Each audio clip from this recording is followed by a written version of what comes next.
perhaps a hybrid. Bouncing tentacular. I finished the activities you assigned me, Professor Garlick. Wonderful!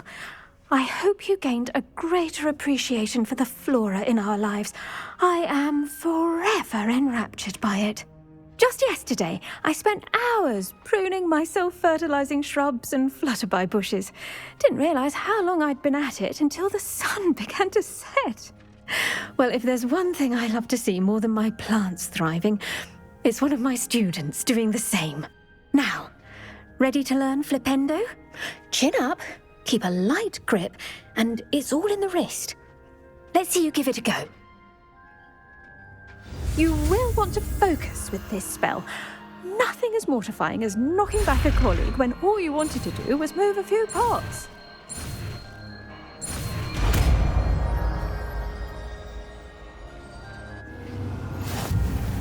Wonderfully done! If you'd like to practice a bit more, you're welcome to do so.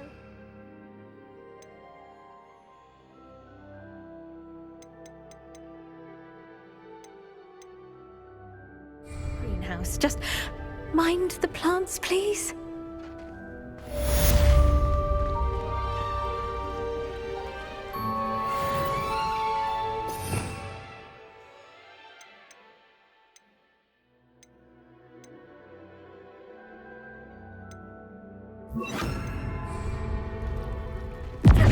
Look at that! You're a natural.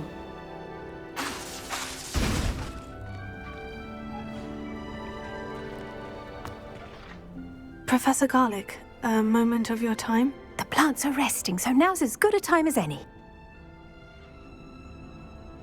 I was wondering, what made you want to teach herbology? How lovely of you to ask. I've always had an affinity for greenery, so this situation is a bit of a dream come true. After graduation, I was thrilled to be asked to step in for my old herbology professor. He'd had a slight accident, you see. Oh dear. A shame for him, but it worked out well for you. Well, he never really cared for the plants, and they could sense it. Oh, you'd be surprised how perceptive a plant can be. At any rate, the trouble began one day when he cut into a wigan tree. Unfortunately for him, its leaves were hiding a bowtruckle. You may recall the marvellous creatures that resemble a twig.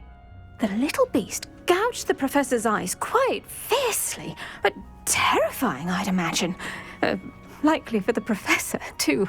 And that's when you took over as the herbology professor? Well, not quite. After 3 weeks at St. Mungo's, my predecessor regained a tiny bit of his eyesight. He insisted on returning to the greenhouse. Within a week, he claims by accident, kicked a Chinese chomping cabbage, so it was back to St. Mungo's for him.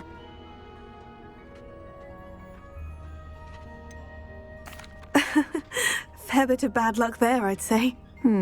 Well, I felt awful for him, but I dare say I felt a bit more sympathy for the cabbage. Upon his discharge from the hospital, his indifference to plants had turned to utter disdain. He lost what little patience he had left with a particularly temperamental venomous tentacula and, well, his resulting leave of absence continues to this day.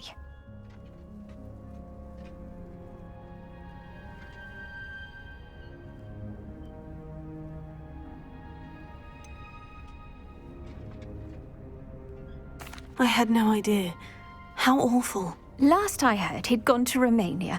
As rumour would have it, he developed a sudden interest in dragons. One can only hope he found more happiness working with them than he did with Flora. Lovely speaking with you. Have a wonderful day.